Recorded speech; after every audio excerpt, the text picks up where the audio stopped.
You're listening to the Fantasy Football Podcast with Charles Barr and John Chapman.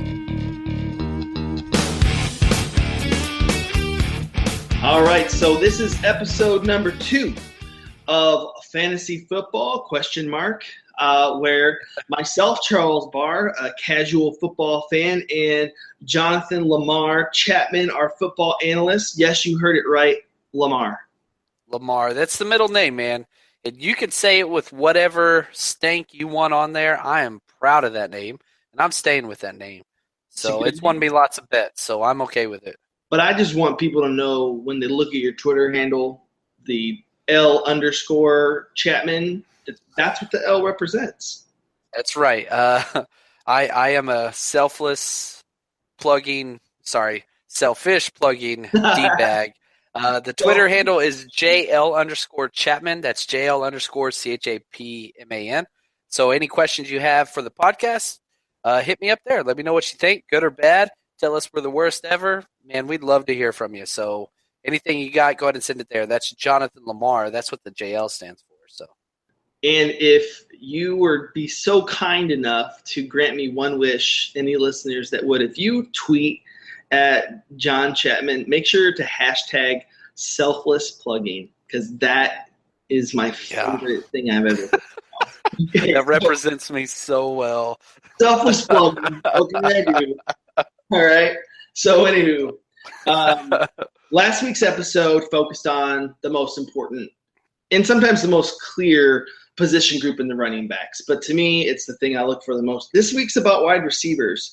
And for me, it's my toughest, most difficult position group to draft. It always throws me off because people get so high on receivers in these rankings, and it messes with me a bit.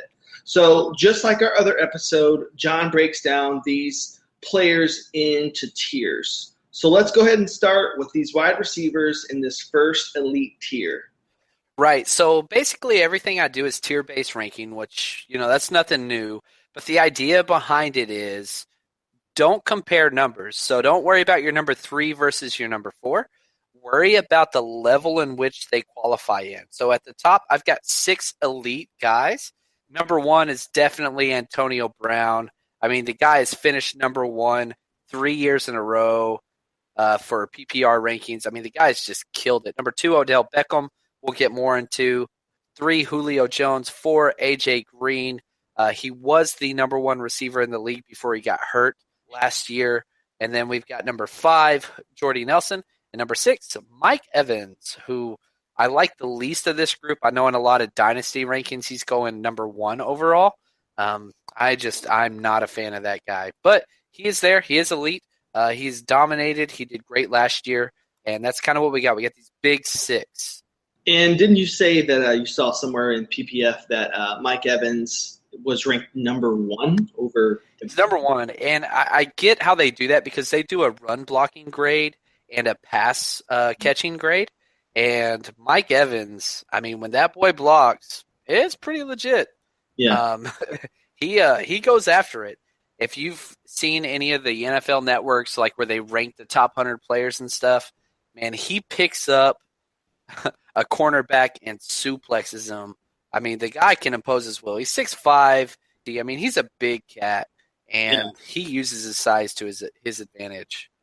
Okay, so I'm going to give you a question that I think is going to be a pretty casual question that I think a lot of people would feel. So Antonio Brown, for people who draft him in the first round, like there's all your eggs in one basket, essentially, because your first round is huge. But what is the percentage to people who took Antonio Brown in the first round and the percentage to people who won championships? I think it's really low. So here's the deal.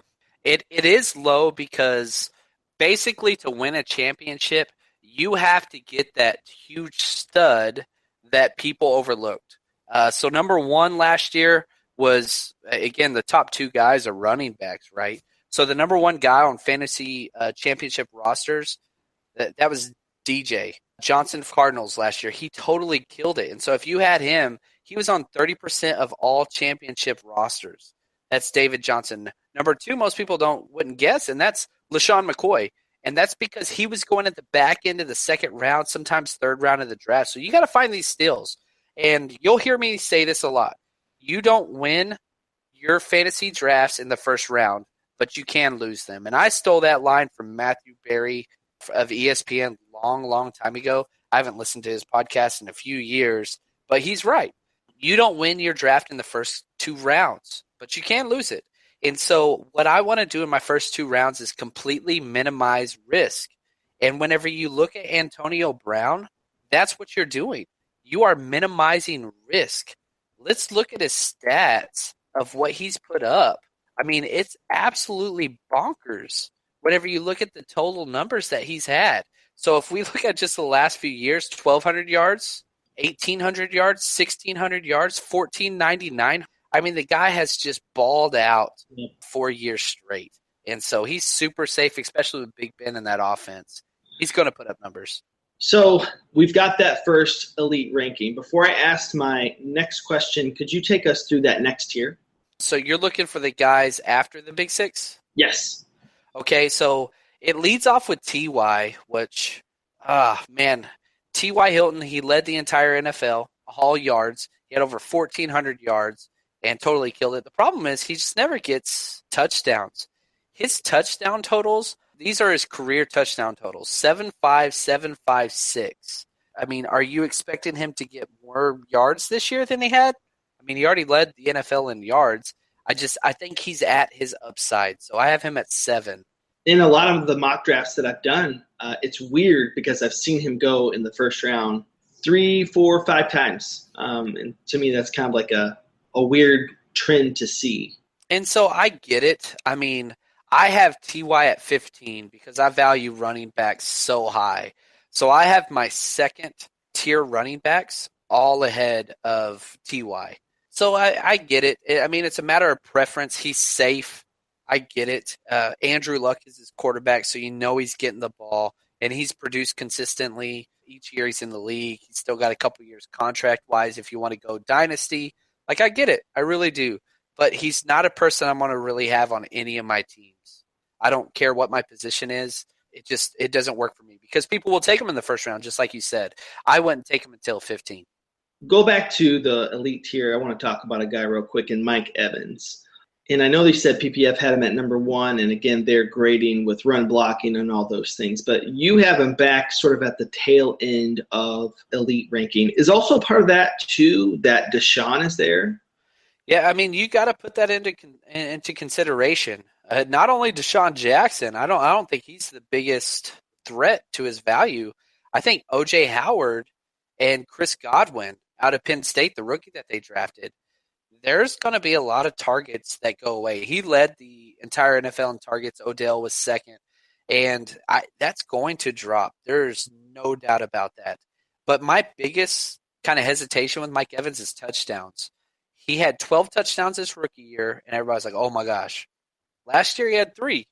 This year, 12. That's a huge variation. So what I want in my top guys is consistency and low risk. And I don't think he represents that. Will he finish as a top 1 or 2 receiver? Yeah, as long as he stays healthy. But there's still a big variety there with what this guy offers.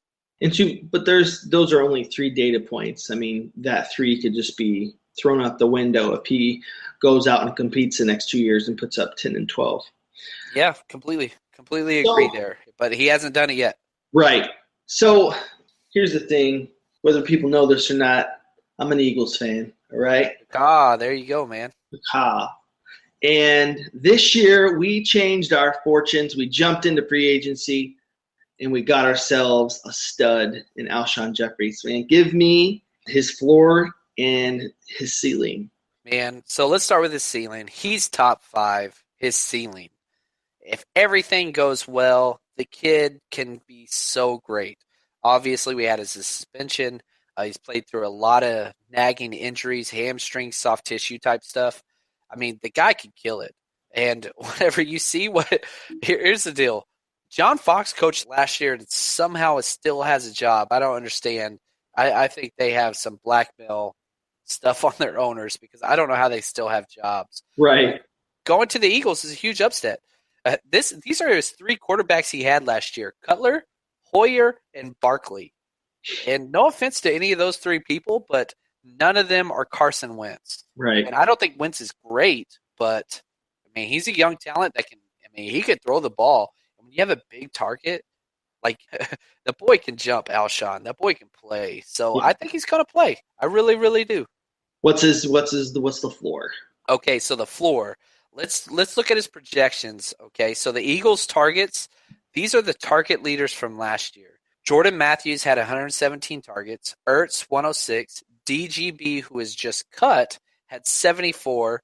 And Nelson Aguilar, who I cannot stand, I think is one of the worst wide receivers in the entire NFL, is 69. Had a good spring camp. Yeah, that's great, man. He looks great in shirt and shorts. I just don't think he's a football player. Yeah. Now, here's my projection for him. I think he'll receive about 108 targets. Let's say he's had a 60% catch rate throughout his year. And so if he just keeps those numbers with those targets, that puts him at 65 catches, 1,040 yards, and 8 touchdowns, which puts him at wide receiver 12. So I think that's his average. Ceiling 5, average 12, and I think the lowest he will be is a wide receiver 24. Bottom end wide receiver 2. No way he goes lower. Love it. In your rankings, you have Devontae. Sorry, real quick side note. I'm sorry. Okay. He's in another contract. And so he's playing a 1-year prove-it deal, and I don't think he's staying with the Eagles next year. Sorry to tell you this, but Jordan Matthews, Torrey Smith, and Alshon Jeffrey are all on 1-year deals. We're going to get one of them. You're going to get one of them, but I don't think it's the one you want. Alshon will be gone next year. I don't think you'll have the money to pay him. That kid's so great. I don't think you're going to be able to keep him. Well, I think you're a liar. Okay. Moving on. Why'd you have to go back to that point? Anyway. I'm sorry. Fly Eagles. In rankings, you have Devontae Adams over Amari Cooper. Me says how? How does that happen? Okay. I'm in a MFL 10 best ball league, and Amari Cooper went ahead of A.J. Green. Somehow A.J. Green fell to me at 11. I don't understand how that happened. Wow. So let's just look at what happened last year. 1, they're the same age. 2, Devontae beat him by 6 spots last year. Devontae finished 9th last year. Cooper finished 15th. Number 2, Cooper hasn't even led his own team in fantasy stats in his 2 years in the NFL. Crabtree has beat him in targets, receptions, and touchdowns both the last 2 years. Yep. Targets? No, not yardage. Crabtree beat him 1 year in yardage, and Cooper beat him this year in yardage, but still receptions, targets, and touchdowns. Crabtree beat him. And that's the thing. He needs to be closer to Crabtree's status. Now, his talent is undeniable. You see how much of a freak athlete this guy is, but he drops a lot of passes. Him and Mike Evans have led the entire NFL in drops the past 2 years. Now, they get the target volume where they can make up for it so it doesn't look bad. They drop a lot of passes. And then you look at who's throwing the passes. Aaron Rodgers is still the best quarterback in the NFL. And if you don't think he's the best, he's at least top 3. And I would not put Derek Carr there yet. I love Derek Carr. And I think he's a top 10 guy. But Aaron Rodgers throws the ball at the goal line, and the Raiders run the ball at the goal line. The Raiders gave Latavius Murray 12 rushing touchdowns last year. That doesn't even make sense. And so the Packers still have no running back. They drafted 3 running backs this year. They're going to keep throwing around the red zone. Back to episode 1, that kind of makes me love Marshawn that much more. Yeah, I get it, man. It fits. It fits. Yeah. So if you're going to take a shot at Martavius Bryant, where are you going to go? Man, as time goes on, I am a bigger and bigger Martavius Bryant fan. I guess just because he hasn't been suspended yet. And so as long as he's not suspended, I feel like he should almost move up a spot a week because it's like, that carrot stick dangling. Yeah. But his ADP, his average draft position, is the number 29th wide receiver and 57th overall. My ranks are almost spot on with that. If you get him in the 5th round, congratulations. You are getting a wide receiver 2/wide receiver 1, low-end wide receiver 1, because the guy, his physical nature is just off the charts. How big he is and how fast he is just, it's nuts. He almost averaged a touchdown a game. And so if he plays all the things, he's having 1,000 yards and 10 touchdowns. Like, that's just going to happen. And that's a wide receiver one. If you get that, you're a wide receiver. So kind of in that same conversation, though, he's not the number one guy. He's the number two, which is just bonkers. But what number two receiver has the highest ceiling, in your opinion? And so let me say this real quick, back to Martavius, because I think he fits in this. You got to remember what Sammy Coates did last year with one hand after he broke his hand. And Martavius can do so much better. The guy is a freak. If he just quits smoking weed for a year, he's going to put up crazy, crazy numbers. And he's really young still. Outside of that, I think it's a lot of guys we've talked about already. Devontae Adams, man, with his crazy touchdowns. And, man, what's going to happen when Jordy leaves in Dynasty? Devontae Adams is going to be the number one guy for Aaron Rodgers. Mari Cooper we talked about. And I'd probably say Dante Moncrief. He's another guy that's averaged almost a touchdown per game. And so if he can put his regular football self together in between the 20s and not wait till you get into the goal line, the guy could be a beast. I don't know, man. That Colts offense, I think, number one, on just a quick side note, he's the most underused and abused quarterback that I've ever seen in terms of an organization and what they support him with. They paid him so much that they got hurt financially, and it took a toll. It took a giant toll. So I went through and I charted how many games each wide receiver scored over 30 points, over 20 points, over 10, and under 10. And the results were pretty interesting because I'll say this, only 2 wide receivers had 3 games over 30 points. The first one's Antonio Brown, which most of us could guess. Number 2 guy, Brandon Cooks. I don't think most people would get. Not quite sure what he's going to be able to do, and we're going to talk more about that when Charles comes back. But the huge telling thing, especially if you're in best ball leagues, you want those receivers that have the most game over 20 points because those are going to be the guys that start. And the bottom guys that kind of stand out to me are Dez Bryant with 4. Again, Dez Bryant only played 12 games, so that stands out. A.J. Green for sure. Gosh, A.J. Green, he only played 9 games. He was the number 1 wide receiver after 9 games, and he had, guess what? He had 3 games over 30. So he's in that category with Antonio Brown, Brandon Cooks, and A.J. Green. And that guy, I cannot believe he fell to me at number 11 in my recent MFL 10. And so the main thing that you're looking for is you've got to decide what it is you want with your roster. Do you want the guys that are going to be the home run hitters, or do you want the guys that are just going to get 10 points week in and week out, kind of like Larry Fitzgerald, where, you know what?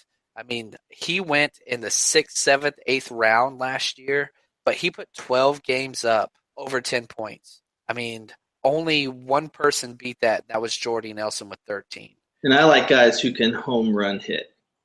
So you like the big ones? I like the guys that can go all out, although I did take Larry Fitzgerald, but that's just because he fell to me. I mean, and I just got absolutely lucky with that guy. But no, I'm usually I'm a guy who's going to take a chance on Terrell Pryor. All right, so we're kind of talking about this a little bit earlier, but what fantasy rookie for the wide receiver position has the biggest impact in the NFL next year, in your opinion? So if you're looking at a 1-year thing, I think it's the exact same answer for just 1 year redraft leagues or dynasty leagues, and that's Corey Davis. The kid is so special. The only negative that you can have on him is that he went to a running offense with the Tennessee Titans.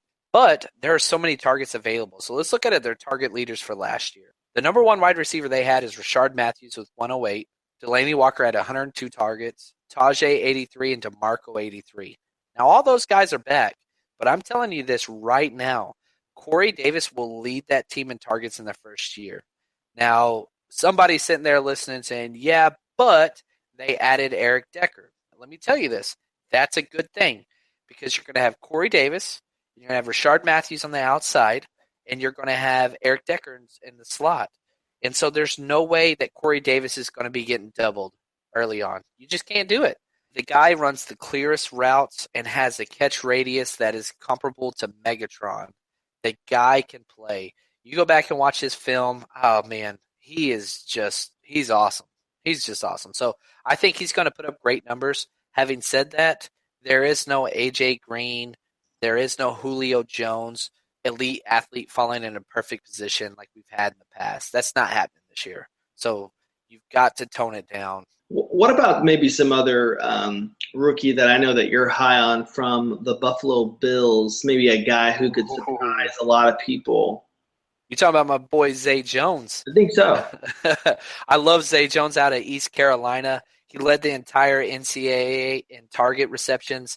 I mean, the guy is just a beast. He could have went to a bigger program, but he's a legacy there, and he didn't even open up his recruiting. Like, he told them his junior year, I'm going to be an East Carolina Pirate.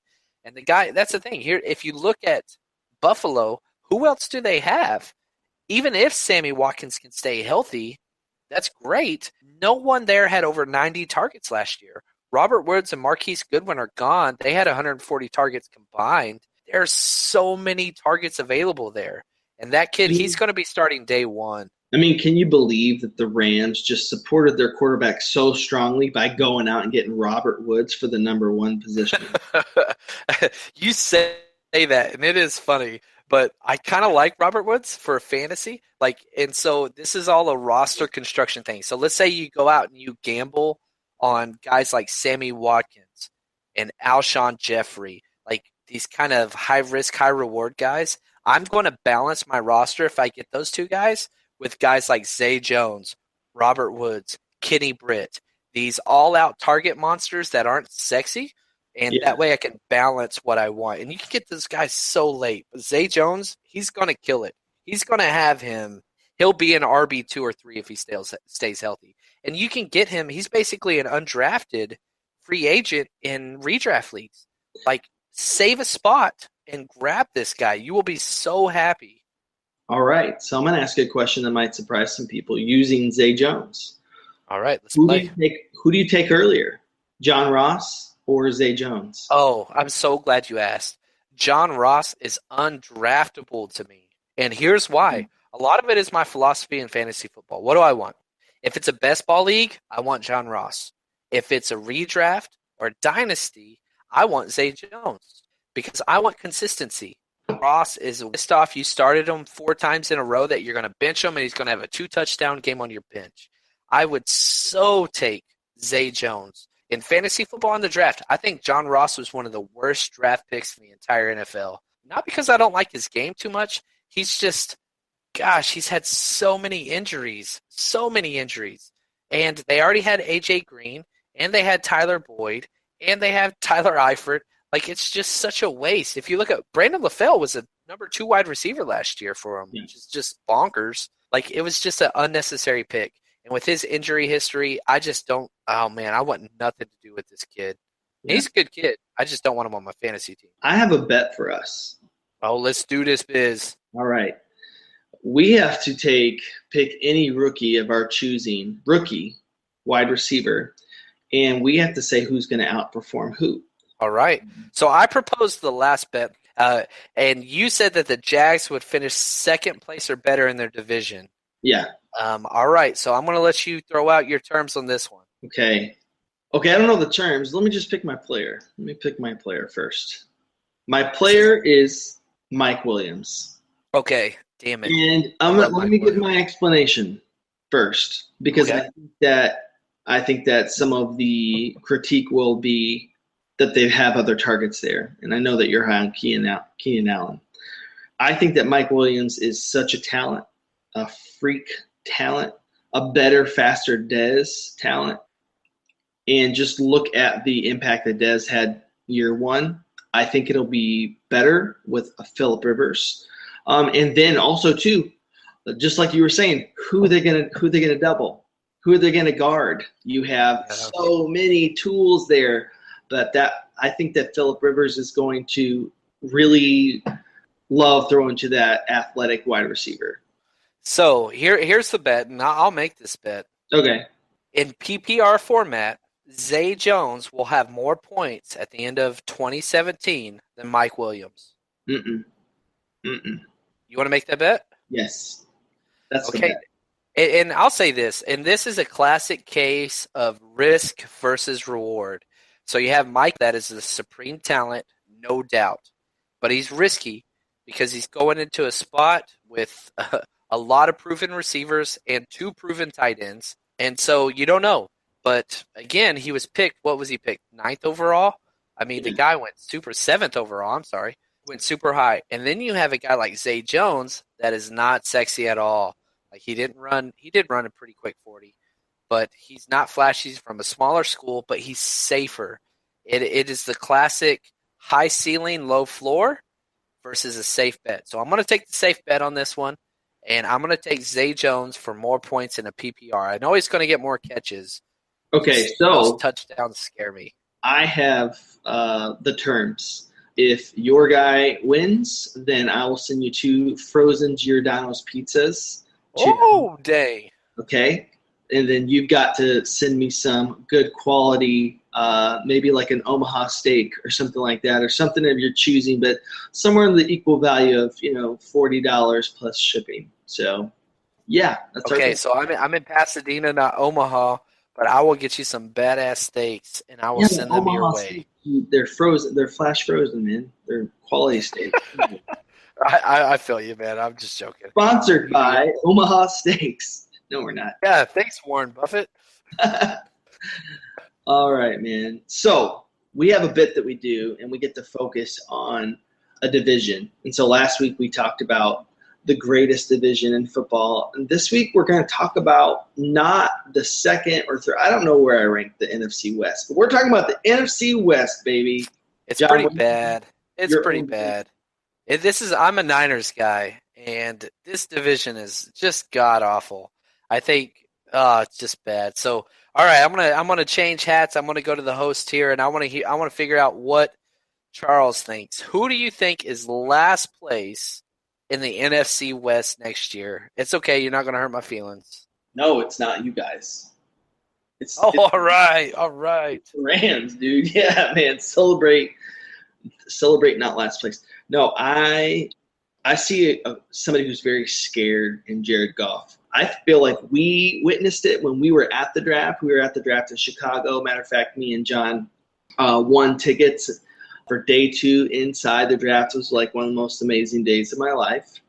It was pretty cool, man. That was legit. It was a legit time. You get to stand, right across from when the guys get announced. Obviously, we saw your guy Carson Wentz and Jared Goff, and it was such a cool time, man.